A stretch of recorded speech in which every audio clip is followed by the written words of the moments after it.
No book about Russian history that I've read up until this point has stayed with me the way this one has. I just finished Motherland by Julia Yaffe, and honestly, this was the best book that I've read in 2025. What makes Motherland so special is the personal through line that Julia Yaffe uses in order to tell the entire story of Russia through 100 years through the eyes of its women. And we're talking about the women in her own family. Women that, in her own words, were not necessarily extraordinary, but pretty ordinary in terms of what it meant to be a woman in the system of the Soviet Union. Women who worked high-level jobs just like men, but also continued on with their motherly duties, such as raising children and maintaining relationships. And these women were doctors and scientists, people who had high-ranking positions in society. But this book doesn't just go into Julia Yaffe's family's history, it goes way beyond that. It tells the story of Russia through the eyes of its women, from the Russian Revolution all the way until modern Russia now. It talks about the unknown or forgotten or neglected stories of women who were the archetypes behind the Russian Revolution.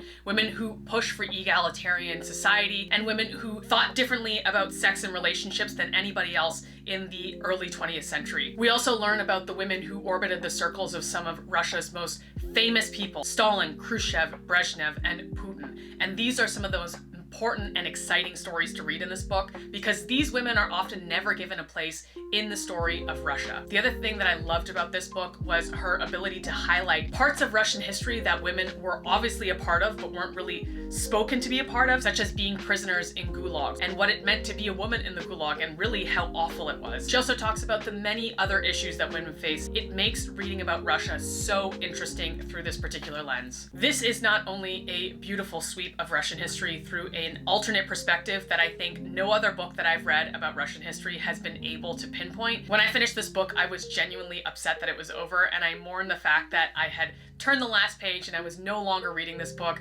which is not something that happens to me very often, especially with history books. So if you want to read about Russian history like never before, you have to pick up Motherland by Julia Yaffe.